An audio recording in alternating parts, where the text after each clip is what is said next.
de volta aqui com a gente, o Sem Tabus. Estou aqui conversando hoje com o pastor Marco Lamarques, ele que é doutorando em aconselhamento familiar. A gente suga tudo dele, toda aquela experiência, o que ele tem estudado para ensinar aqui pra gente. Tem uns e-mails assim tão bonitinhos, gente dizendo que gostam muito do programa, gente dizendo, olha só, um casal de Aracaju, o Maurício, não disse o nome dela, né? Da esposinha, mas eles assim, somos de Aracaju, nada disso. Eles são de Acaraú, no Ceará. Eu e minha esposa Sâmia falou, eu que não li com óculos desse tamanho, não li a informação, né? Adoramos assistir o seu programa. O tema de hoje é bem interessante. Eu vou trabalhar bem cedo, mas fico acordado até terminar. Muito bom, Maurício e Sâmia. Muito obrigada, os amigos de Acaraú, no Ceará. Mas um beijo para o pessoal de Aracaju também, lá em Sergipe. Olha só. A maioria dos conselheiros matrimoniais modernos concorda que a suposição tradicional de que o marido e a mulher devem ter o orgasmo simultaneamente, ou seja, juntos, ela não é verdadeira. Porque, como nós já citamos em algum momento, vou retomar esse assunto a partir de uma pergunta que chegou aqui pra gente, nem sempre o casal vai conseguir, ele e ela, ao mesmo tempo, chegar ao clímax do ato sexual. Então, normalmente é o homem chega primeiro e depois a mulher. Mas se este homem for esperto, ele vai ter muita condição de esperar por ela. Bom, aí nesse sentido ele vai explicando aqui. Certamente eles concordarão que o mais importante não é que o marido e a mulher tenham orgasmo juntos, mas que ambos cheguem ao orgasmo. Aí vem uma pergunta aqui de um amigo que escreveu pra gente. Ele diz que no caso dele, ele se preocupa bastante com a esposa. Mas só que ela tem muito receio sobre o sexo, como por exemplo lugares onde ele possa tocar, esse estímulo já fica comprometido, né? Se ela não toca aqui, não faz ali, mas se não pode nada, fica mais difícil. E então parece que ela tem vergonha e o intervalo entre a ejaculação e o orgasmo dela é muito grande. Vocês podem me dar uma dica? Podem me ajudar? O que pode estar acontecendo, pastor? Duas coisas. Primeira, é a necessidade dos dois conversarem a respeito disso. O que está acontecendo? Que conceito que ela tem com relação ao sexo e o que foi passado para ela chegar a essa conclusão? Por que ela tem vergonha? É só uma vergonha ou ela tem dificuldade mesmo pela como ela se vê? Tem vergonha do corpo dela? Alguma coisa que ele falou para ela, alguma observação que ele fez para ela com relação, até pensando que era uma brincadeira ou mesmo que para homem não tem nada a ver, né? Mas para ela teve. E ela precisa entender, até, eu não sei se eles são cristãos e têm alguma formação bíblica, religiosa, mas seria bom eles lerem um livro de Cantares juntos e eles verem ali no livro de Cantares quando o marido, ele fala detalhes do corpo da mulher e fala como ele toca o corpo da mulher e ela sente prazer com isso. Isso existe ali na palavra de Deus, inspirado por Deus. Ele não foi colocado ali escondido, secreto ou fora do contexto bíblico. Ele faz parte do cânon bíblico. Então, o que Deus inspirou é que haja esse contato entre o casal. Até mesmo, ele pode abrir a palavra de Deus e mostrar para ela, olha aqui, ó, a Bíblia mesmo fala que o sexo tem que ter esse contato no corpo, tendo cuidado naquilo que a gente já falou, sobre o desconforto, sobre para não machucar, questão do uso de um lubrificante, enfim. Mas é importante que ela saiba que partes do corpo dela, principalmente aquelas onde ela sente prazer, com toda a orientação, ela direcionando o marido, elas precisam ser tocadas para que ela sinta o prazer. Principalmente ela entender que Deus criou clitóris com um único objetivo, que é o prazer sexual. Senão, não tem esse órgão no corpo humano da mulher, no corpo da mulher, não tem outro objetivo. Então, por que Deus vai fazer um órgão desse se ele não quer que a mulher sinta prazer? Então, sentir prazer não é pecado. Agora, o espaço da ejaculação que ele tem para a esposa, isso é muito comum entre os homens. Por quê? A sensibilidade dele pode ser maior que o outro homem.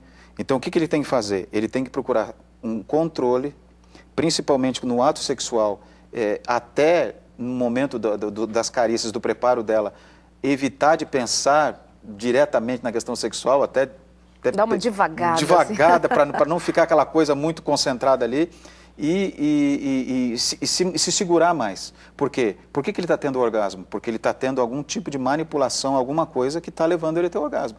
Principalmente se ele está tendo penetração, aí não tem com quem segure. Não tem seguro. No momento que o homem começa a ter orgasmo, não tem mais retorno. Ele não pode parar. Então, o que ele tem que fazer? Até o livro Ato Conjugal, que nós citamos aqui, de Tim Beverly LaHaye, ele ensina que o marido, no momento da penetração, ele preparou, a mulher está se preparando para ter o orgasmo, para ter aquele clímax do ato sexual. Se ele penetrou, ele deve evitar se movimentar.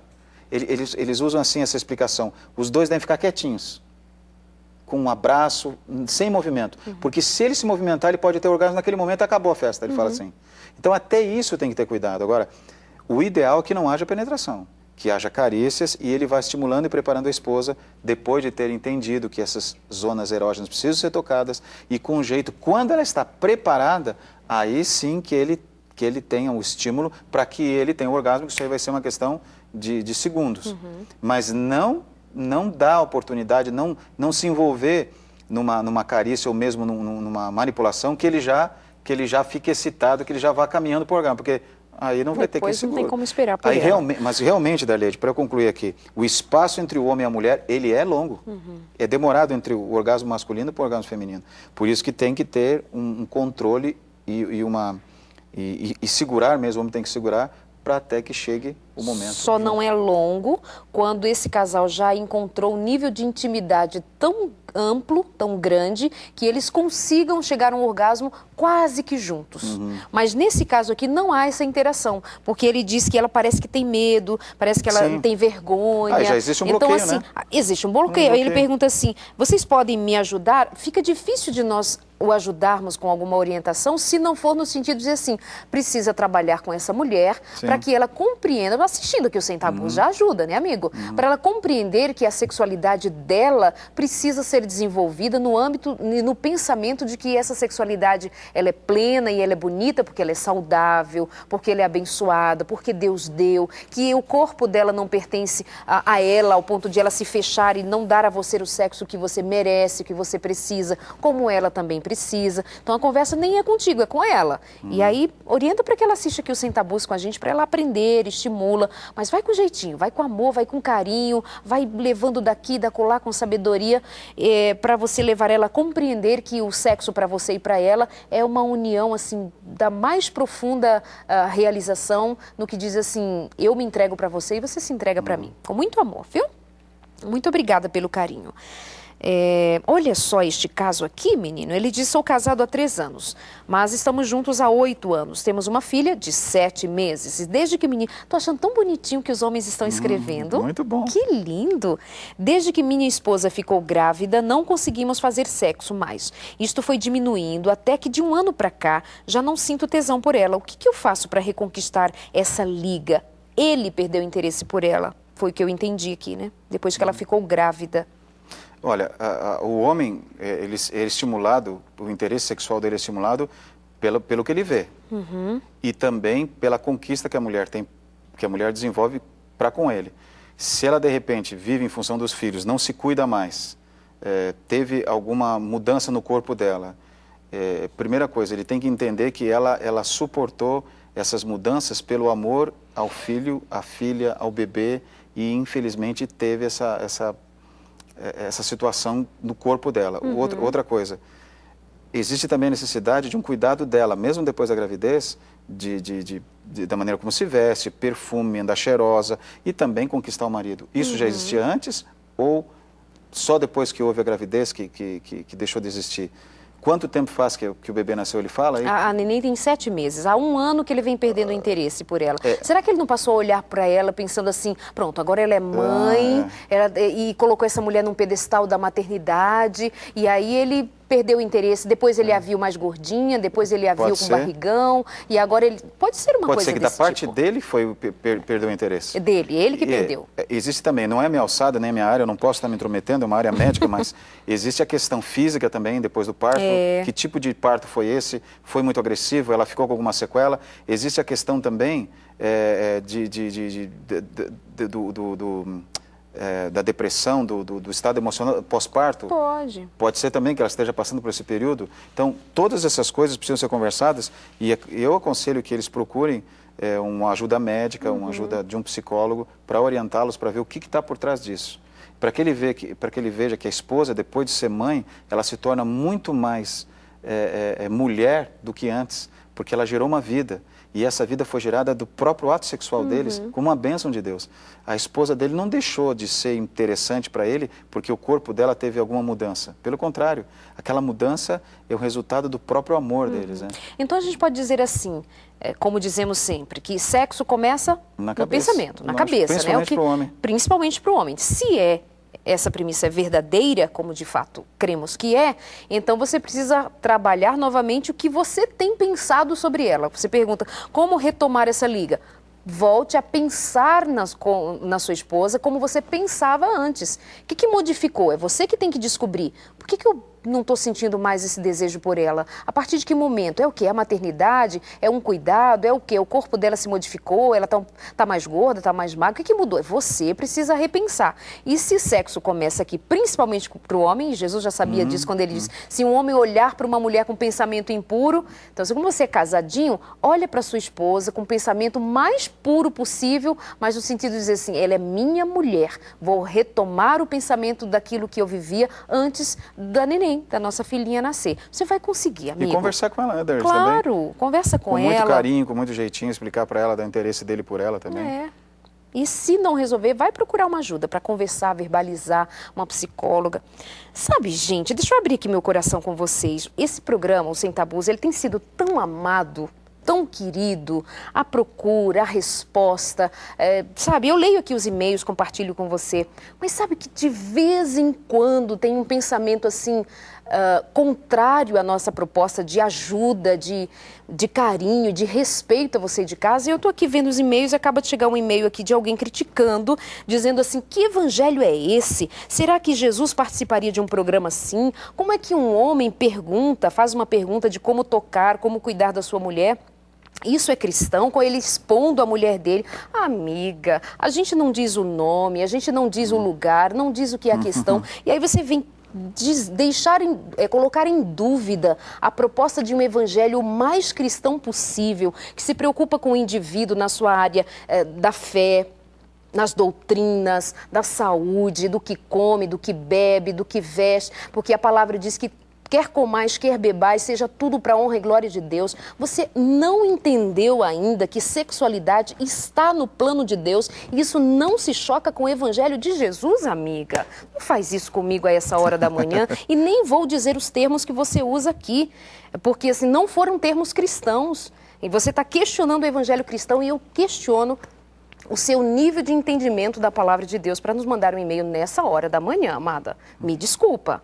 Pastor, a palavra de Deus não condiz com o que nós temos feito aqui no consultório de família? A palavra de Deus, é só abrir o livro de Coríntios, você vai ver do começo ao fim, Paulo falando sobre a necessidade da felicidade do cristão, inclusive capítulo 6, capítulo 7, essa pessoa que escreveu para você que está nos assistindo, pode procurar. Nem vou dizer o nome da pobrezinha para não dar ibope. Não. O livro de Cantares fala sobre isso.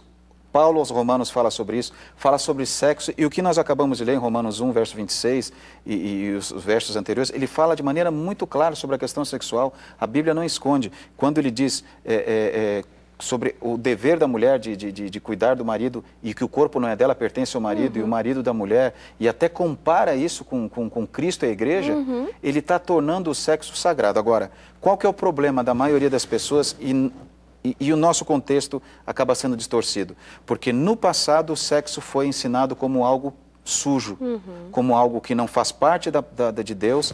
Inclusive, alguns pais da igreja que não entendiam isso, ensinavam que o corpo é algo ruim, que é uma coisa negativa, que Deus não aprova isso. E até para que você seja purificado ou conseguisse uma aproximação de Deus, você tinha que se isolar das pessoas e até se distanciar ou se isolar do sexo. E isso não é plano de Deus.